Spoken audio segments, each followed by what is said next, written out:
Welcome एक नई video के साथ, नई क्लास के साथ। तो आज जो हम बात करेंगे वो पर्यावरण की करेंगे। पर्यावरण यूपी पीसीएस में प्रीलिम्स के लिए हम ये लगातार सीरीज चला रहे हैं। तो शुरू करते हैं पर्यावरण पे बातचीत। तो पहला चैप्टर है हमारा पर्यावरण का। और पर्यावरण एवं पारिस्थितिकी आधारभूत अवधारणाएं क्या है, environment and ecology basic concept. तो इसकी बात करते हैं। तो पर्यावरण की, तो पर्यावरण जो होता है, तो परिभाषा की बात करें अगर, तो डेफिनेशन एंड टाइप्स। तो आसपास की जो परिवेश होता है, जो हमें चारों ओर से घिरे हुए हैं, उसको पर्यावरण कहते हैं।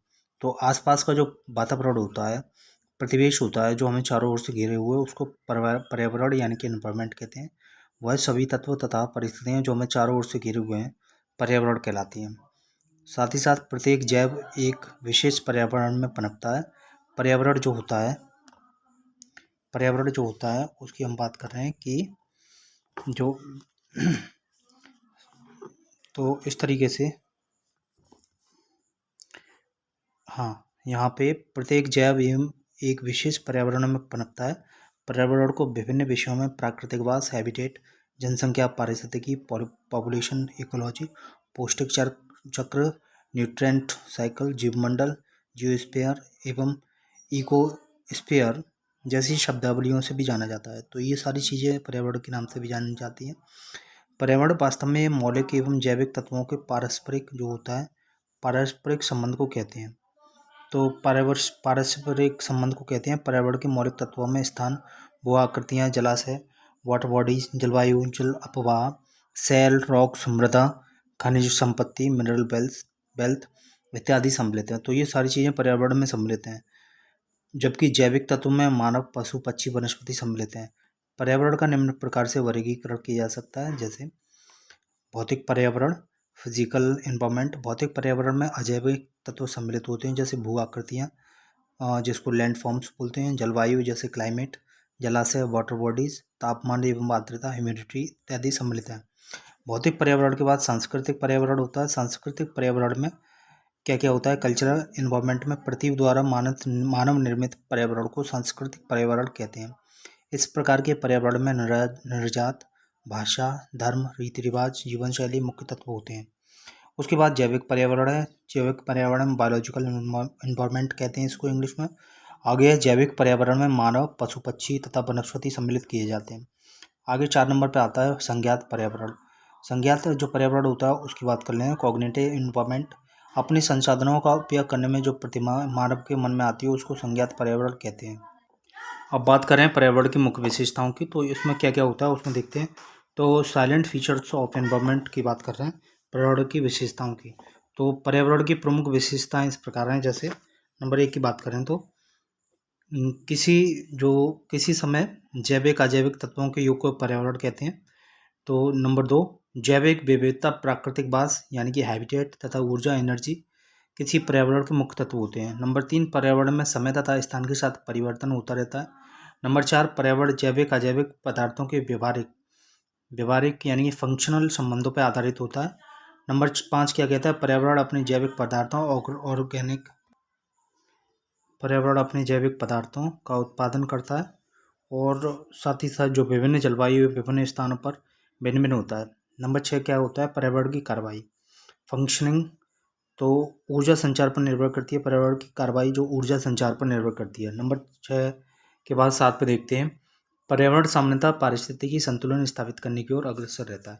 तो ये साइलेंट फीचर्स ऑफ इन्वायरमेंट है, पर्यावरण के जो है कह सकते हैं विशेषताओं में आते हैं। ये सब पर्यावरण की विशेषताओं से संबंधित है ये।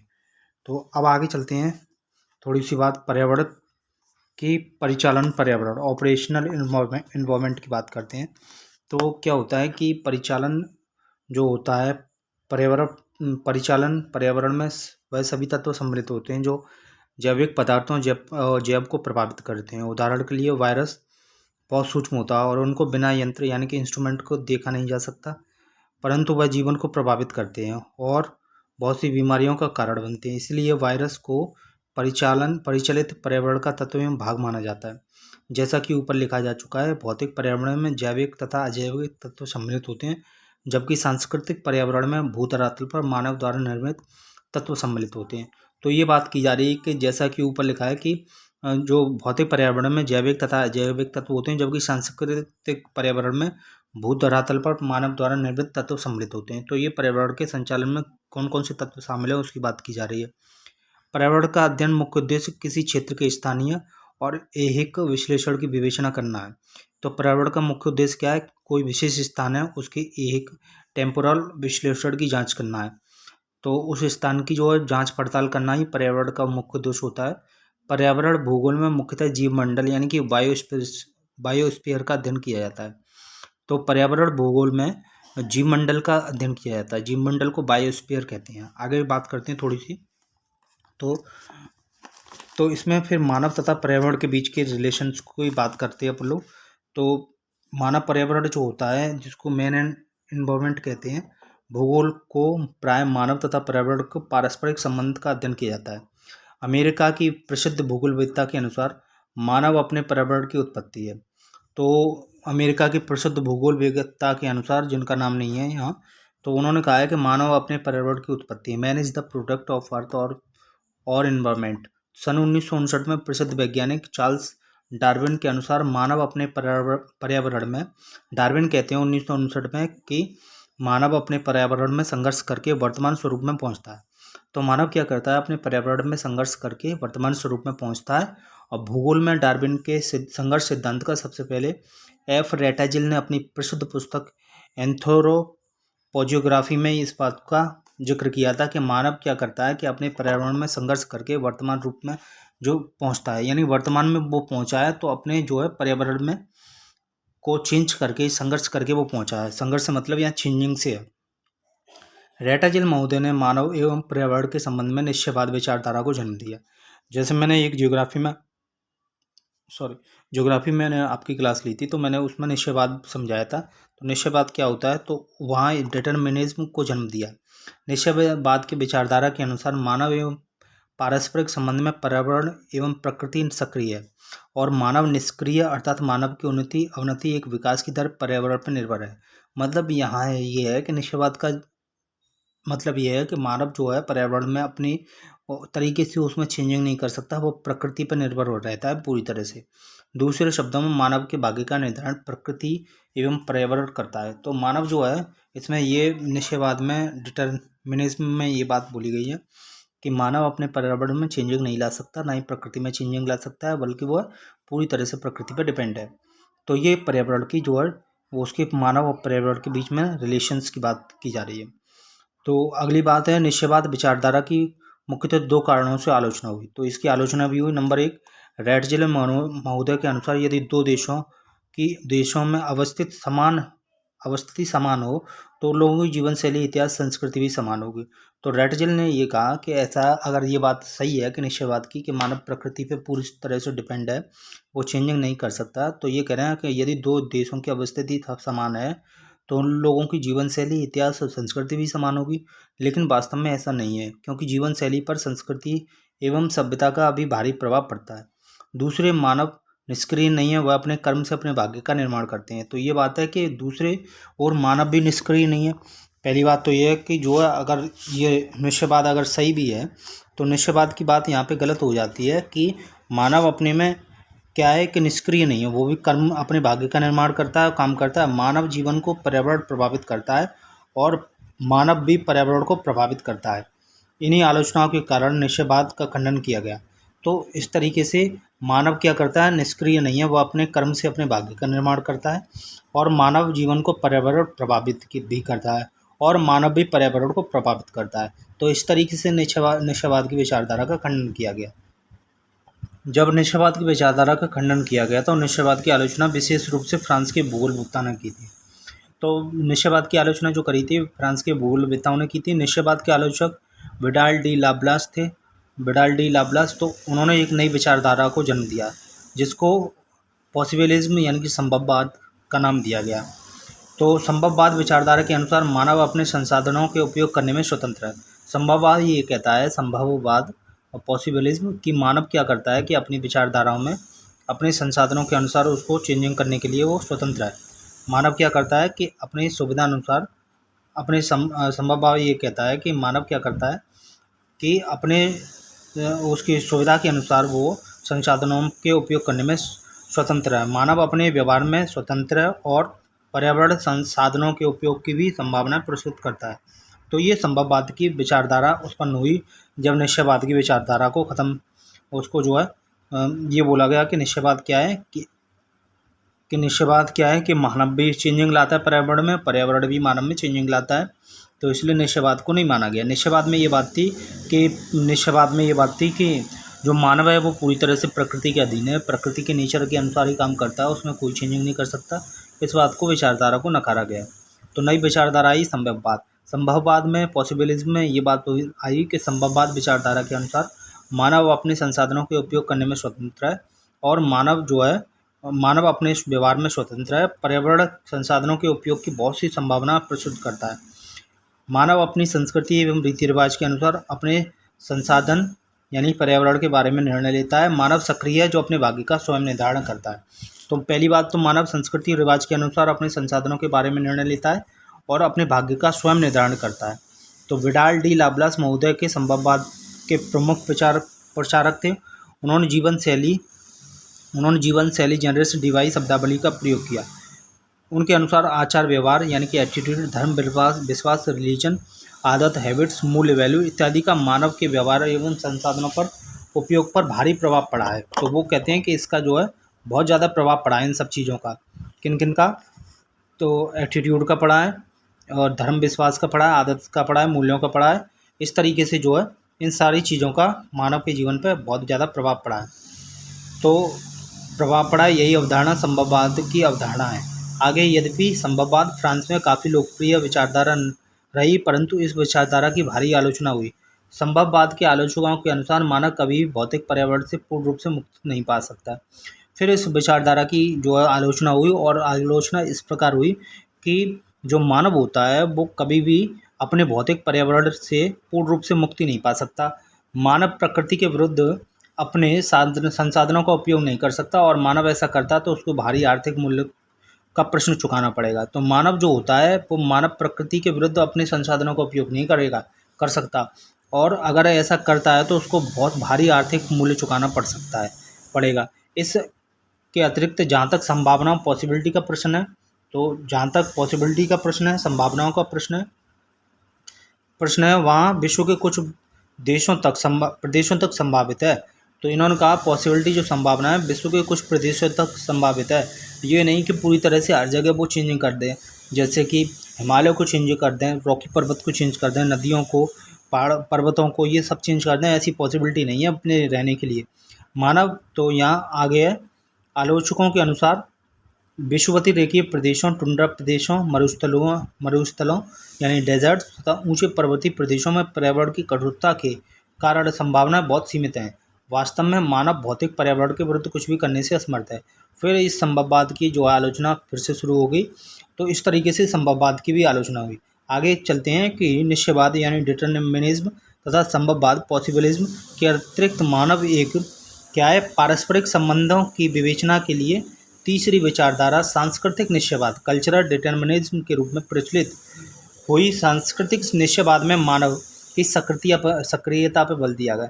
फिर एक नई विचारधारा जन्म ली जो निश्चयवाद तथा संभववाद के अतिरिक्त मानव एवं पारस्परिक संबंध की विवेचना के लिए तीसरी विचारधारा उत्पन्न हुई, जिसका सांस्कृतिक निश्चयवाद कल्चरल डिटरमिनिज्म के रूप में प्रचलित हुई। तो अब जब ये दोनों विचारधाराएं जो है फीके पड़ने लगी, दोनों की आलोचना हुई और वाकई में आलोचना सही भी हुई। तो ये बात पाई गई कि दोनों ही विचारधारा में परेशानी थी, तो इसलिए एक नई विचारधारा जन्म ली जिसका नाम था कल्चरल डिटरमिनिज्म। तो सांस्कृतिक निश्चयवाद में मानव की सक्रियता पर बल दिया गया। उनके अनुसार मानव स्वयं अपना इतिहास रचता है। हमारी संस्कृति हमारी वर्तमान परिस्थितियों व आर्थिक उन्नति को निर्धारित करती है। जो हमारी संस्कृति होती है वो हमारी वर्तमान परिस्थितियों व आर्थिक उन्नति को निर्धारित करती है। इस विचारधारा को संयुक्त राज्य अमेरिका यानी कि यूएसए में विशेष रूप से लोकप्रिय किया गया। तो यूएसए में ये विचारधारा बहुत चली कि हमारी संस्कृति हमारी वर्तमान परिस्थितियों व आर्थिक उन्नति को निर्धारित करती है। तो इसको कल्चरल डिटरमिनिज्म की संज्ञा दी जाती है। इस विचारधारा को संयुक्त राज्य अमेरिका यूएसए में विशेष रूप से लोकप्रिय हुई।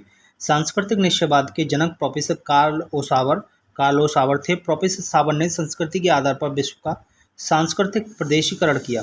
मानव अपनी आवश्यकताओं के अनुसार अपनी टेक्नोलॉजी का विकास करता है। तथा अपने संसाधनों का उपयोग करता है। जैसे जैसे समय गुजरता है टेक्नोलॉजी में सुधार होता जाता है और मानव अपना आर्थिक, सांस्कृतिक व सामाजिक विकास करता रहता है। तो इन्होंने प्रोफेसर साबन ने बताया कि संस्कृति के आधार पर विश्व का सांस्कृतिक प्रदेशीकरण किया गया। तो उन्होंने बताया कि मानव अपनी आवश्यकताओं के अनुसार टेक्नोलॉजी में का विकास करता है। ये वास्तविकता भी है कि वो अपनी तकनीकी का अपने अनुसार उसको जो है विकास करता है और अपने संसाधनों का उपयोग करता है। जैसे जैसे समय गुजरता जाता है टेक्नोलॉजी में सुधार होता है और मानव अपना आर्थिक, सांस्कृतिक, सामाजिक विकास करता है। आगे बात करते हैं कि उपरोक्त विचारधाराएं भूगोल में रूढ़िवादी कन्वेंशनल विचारधाराएं मानी जाती हैं। तो उन्होंने कहा कि ये सारी जो ऊपर की जो विचारधाराएं हैं, अपन ने संभववाद पढ़ा, निश्चयवाद पढ़ा, वो सारी विचारधाराएं क्या है कि रूढ़िवादी विचारधाराएं मानी जाती हैं, परंतु निश्चयवाद, संभववाद तथा सांस्कृतिक निश्चयवाद पूर्ण रूप से और शुद्धता के साथ मानव तथा पर्यावरण की पारस्परिक संबंधों की व्याख्या नहीं करती। दूसरी महायुद्ध के बाद पश्चात भूगोल में संख्यात्मक क्रांति, ह्यूमनिज्म जैसी विचारधाराएं प्रचलित हुई। तो ये जो विचारधाराएं ऊपर मानी गई, ये पूरी तरह से मानव जो है उसकी व्याख्या नहीं करती, मानव और पर्यावरण की पारस्परिक संबंधों की व्याख्या नहीं करती। अब आगे चलते हैं कि एक और पर्यावरण का मानव पर प्रभाव क्या है। पर्यावरण का मानव पर प्रभाव, influence of environment on man. तो इसकी बात करते हैं कि अब इसकी बात कर ले रहे हैं। विश्व की पूर्ण ग्रामीण तथा नगरीय जनसंख्या, जिसको प्रत्यक्ष या अप्रत्यक्ष रूप से भौतिक पर्यावरण प्रभावित होती है। तो ये कह रहे हैं कि विश्व की पूर्ण ग्रामीण तथा नगरीय जनसंख्या प्रत्यक्ष या अप्रत्यक्ष रूप से भौतिक पर्यावरण से प्रभावित होती है। पर्यावरण के भौतिक तत्वों में सबसे अधिक प्रभाव जलवायु का मानव समाज और उनकी जीवन शैली पर पड़ता है। तो ये कह रहे हैं कि पर्यावरण के भौतिक तत्वों में सबसे अधिक प्रभाव जलवायु का मानव समाज और उनकी जीवन शैली पर पड़ता है। तो बात यूँ हो रही है कि विश्व की ग्रामीण तथा नगरीय जनसंख्या प्रत्यक्ष या अप्रत्यक्ष रूप से भौतिक पर्यावरण से प्रभावित होती है। ये वास्तविकता भी है कि विश्व की जो ग्रामीण और नगरीय जनसंख्या है, वो भौतिक पर्यावरण से बहुत ज़्यादा प्रभावित होती है, प्रत्यक्ष रूप से या अप्रत्यक्ष रूप से। तो आगे ये बात की जा रही है कि प्रभावित होती है। जलवायु का प्रभाव प्रत्यक्ष रूप से प्रजातियों, रेसेस के रंग रूप, आँख, नाक, शरीर की बनावट, ठोड़ी, कपाल और चेहरे की आकृति पर पड़ता है। तो ये बात हो रही है कि इसका जो प्रभाव होता है वो किस पे होता है कि रूप से प्रजातियों, जलवायु का प्रभाव जो है रेसेस पे पड़ता है, रंग रूप पे पड़ता है। किस चीज़ का? जलवायु का प्रभाव प्रत्यक्ष रूप से प्रजातियों पर पड़ता है। प्रजातियों के रंग रूप, आँख, नाक, शरीर की बनावट, बाल, ठोड़ी, कपाल, चेहरे की आकृति पर पड़ता है। अरस्तु महोदय के अनुसार ठंडे प्रदेशों के लोग बुद्धिमान परंतु आलसी होते हैं। ये कह रहे हैं कि ठंडे प्रदेशों के जो लोग होते हैं बुद्धिमान होते हैं परंतु आलसी होते हैं। प्रसिद्ध अरब इतिहासकार इब्न खल्दून के अनुसार ठंडी जलवायु के लोगों में सजीवता यानी कि वाइवेसिटी का अभाव है, जबकि उष्णकटिबंधीय लोग के सजीव तथा मिलनसार होते हैं। ये कह रहे हैं कि ठंडी जलवायु के लोग होते हैं उनमें सजीवता का अभाव होता है, जबकि उष्णकटिबंधीय के लोग होते हैं वो सजीवता तथा हंसमुख होते हैं। तो यह बात हो रही है कि वो जो ठंडे प्रदेशों के लोग होते हैं वो सजीवता में नहीं होते, गर्म प्रदेशों के लोग सजीव होते हैं और वो हंसमुख भी होते हैं। आगे बात की जा रही है कि वे हंसमुखता के साथ कार्य करते हैं। यही कारण है कि शीतोष्ण जलवायु के लोगों का जो उत्पादन अधिक होता है और उच्च कोटि का होता है। शीतोष्ण जलवायु के लोगों का उत्पादन अधिक एवं उच्च कोटि का होता है और मानव भूगोल के विशेषज्ञों के अनुसार मौसम तथा अपराध में एक घनिष्ठ संबंध है। उदाहरण के लिए आत्महत्या, कत्ल जैसे अपराध एक विशेष समय तथा विशेष मौसम में करते हैं। ये कह रहे हैं कि जो है मानव भूगोल के विशेषज्ञों के अनुसार ये बात की जा रही है, मौसम तथा अपराध में घनिष्ठ संबंध होता है। उदाहरण के लिए आत्महत्या, कत्ल जैसे अपराध जो होते हैं विशेष समय तथा विशेष मौसम में होते हैं। कत्ल जैसे अपराध प्राय गर्मी के मौसम में अधिक होते हैं, जबकि बलात्कार जैसी वारदात की घटनाएं शीत ऋतु में संध्या के समय अधिक होती हैं। बहुत से भूगोलवेत्ताओं ने मानव के सुखद एवं दुखद जीवन को भी जलवायु के परिप्रेक्ष्य के अध्ययन में प्रस्तुत किया है। तो ये भी बात कुछ लोग कहते हैं कि मौसम का जो प्रभाव पड़ता है मानव के व्यवहार पर, जो वो व्यवहार करता है।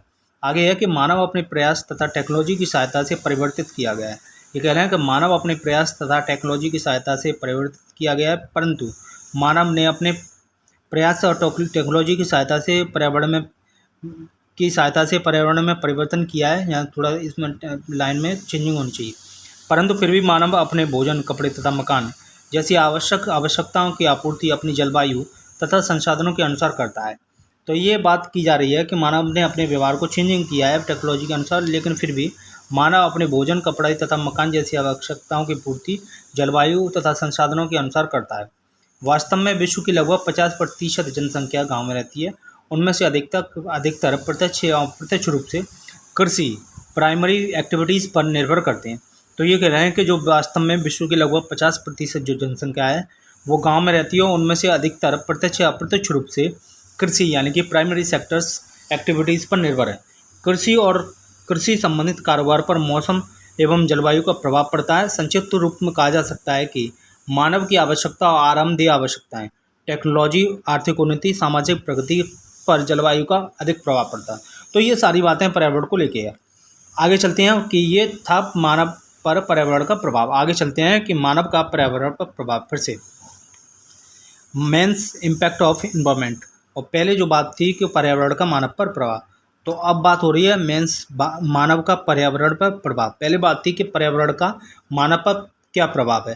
तो अब आगे चलते हैं। जैसे पर्यावरण में निरंतर परिवर्तन होता रहता है, अर्थात जो पर्यावरण है वो गतिशील है। तो पर्यावरण में निरंतर क्या होता रहता है, परिवर्तन होता रहता है। और पर्यावरण जो है कैसा है, निरंतर गतिशील है, सदैव प्रगतिशील है या गतिशील है। लगभग 4.6 बिलियन वर्ष पूर्व जब पृथ्वी की उत्पत्ति हुई तब से ही पृथ्वी के धरातल और पर्यावरण में परिवर्तन जारी है।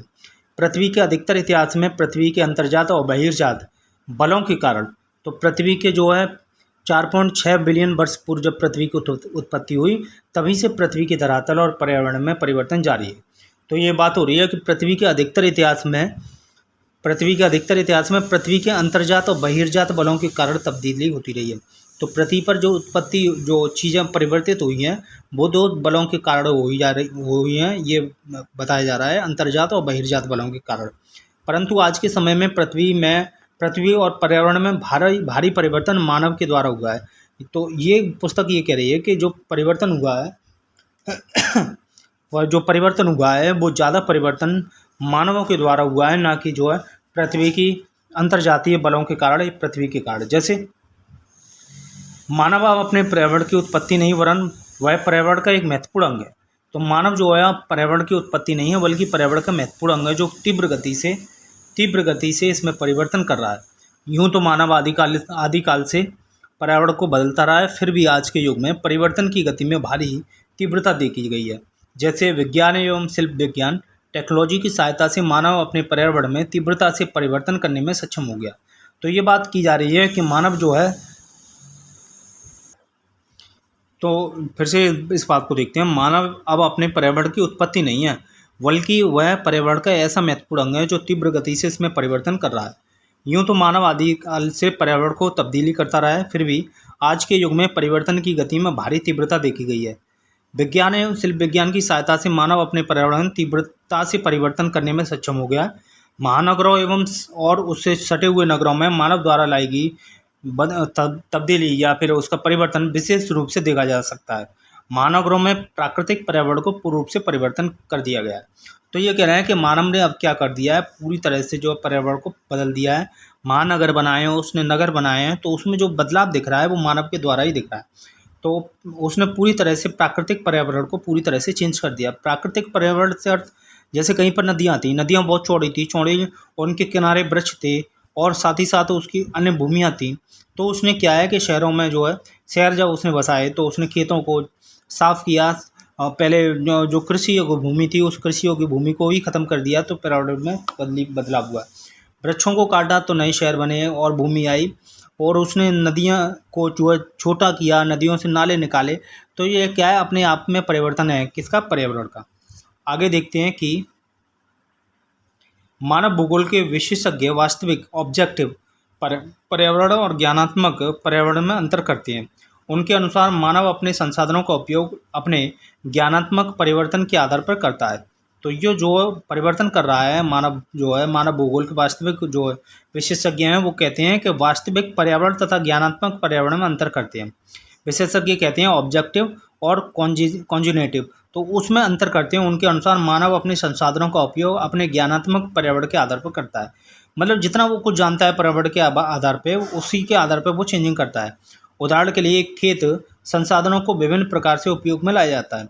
तो खेत के संसाधनों को विभिन्न प्रकार से उपयोग में लाया जाता है, जैसे उस खेत में कोई सब्जी बेचता है, सब्जी बोना चाहता है, तो कोई उसमें गेहूँ बोना चाहता है, तथा कोई गन्ने की खेती करना चाहता है, और कोई ऐसे खेत में पशुपालन करना चाहता है। अर्थात वास्तविक पर्यावरण एक है, परंतु उसका उपयोग करने वाले उसका उपयोग अपने अपने ज्ञानात्मक पर्यावरण के आधार पर करते हैं। ये वास्तविकता है। कोई एक खेत है, उसी में कोई सब्जी पैदा करना चाहता है, कोई गेहूँ बोना चाहता है, कोई पशुओं को पालना चाहता है, तो कोई कुछ करना चाहता है। ये ज्ञान जो उसका ज्ञान है पर्यावरण के प्रति, वो उसके आधार पर उसमें वो चेंजिंग लाता है। तो ये हमने कुछ जो है पर्यावरण के बारे में जानकारी करी। नेक्स्ट वीडियो में हम फिर मिलते हैं, यहीं से शुरू करेंगे नेक्स्ट पार्ट। तो अगर आपको ये सही लगा हो तो आप इसको जो है चैनल को सब्सक्राइब कर लें, साथ ही साथ वीडियो को लाइक करें और दोस्तों के साथ शेयर करें, और इसको सब्सक्राइब करना ना भूलें और बेल आइकन को प्रेस करें, जिससे आने वाली सारी वीडियो आपको मिलती रहे। फिर मिलते हैं नई क्लास के साथ। नमस्कार, धन्यवाद।